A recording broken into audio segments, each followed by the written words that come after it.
हे जर सोडलं तर हे जर सोडलं तर आपल्याला कोणाला भेटायचं हे दुसरी गोष्ट माननीय बालाजी पाटील चाकरकर आणि सावळे साहेब यांच्याकडे आपण ती जबाबदारी दिली. तुम्ही कोणाची भेट घडवता ते घडवा. 5 वाजेपर्यंत टायमिंग दिलं आपण. 5 वाजेपर्यंत आपण बघू. 5 नंतर काय होतंय, सरकार काय करतंय किंवा आपण काय करतोय तो निर्णय घेऊ. फक्त तुम्ही सर्वांनी साथ सोडलेले पाहिजे.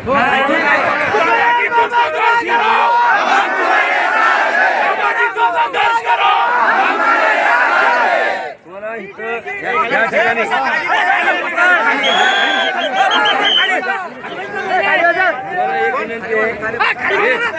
बघा 1 मिनिटामध्ये तुम्हाला सांगतो. आता इथं आपण निघालो, आपल्याला काही भाषण ऐकायचं नाही, आपल्याला चर्चा करायची नाही. आपण सगळे सुज्ञ आहोत. आपण मुलं शिकवतोय, आपण मुलं घडवतोय. त्यामुळे आता आपल्याला ऐकायची ही मानसिकता नाही. आम्हाला जर बाहेर जाऊ देत नसाल तर बाहेरच्याला पण आम्ही आत येऊ देणार. आपण दारामध्येच उभं राहायचं. आता फक्त त्यांना सांगितले 5 मिनिट काय झाले बघतो, विचारतो. नाही झालं तर पुन्हा दारापाशी भरायचं, हलायचं. आतले बाहेर नाही ना, बाहेरची बी आत नाही. आमदार येऊ दे, खासदार येऊ दे, ते दुसऱ्या संघटनेला भेटायला येतात, दुसऱ्या संघटनेला भेटायला येतात. पण आपल्याला ह्या ठिकाणी आपल्या पद्धतीनं. आणि झाला प्रश्न दुसरा की आपण अजून थोडा वेळ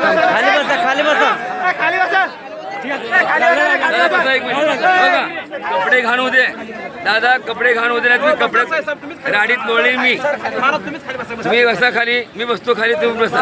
आता कपडे घाण झालेतच आपले. जर ऐका, जर समजा सरकारने आपलं नाही ऐकलं तर आपले कपडे गावात घाण होणार आहेत, माणसं नावं ठेवणार आहेत. जे काय होईल ते इथंच होईल. ज्या परिस्थितीमध्ये आता ते त्यांच्या पद्धतीने काय करतात ते 5 वाजेपर्यंत बघायचं. 5 नंतर आपण आपल्या पद्धतीने अजून परत डोकं लावायचं. पण भेटल्या शेवट जायचं हे मात्र काळ्या दगडावरची पांढरी रेषा. ते तर विशेष नाही. ते किती पोलीस डिपार्टमेंट काम करतात ते त्यांच्या पद्धतीने करू द्या. ठीक आहे, आपण आपल्या पद्धतीने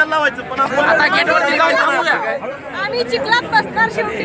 गेटवरती जाऊन थांबूया बाबा. आता गेटवरती जाऊन थांबूया.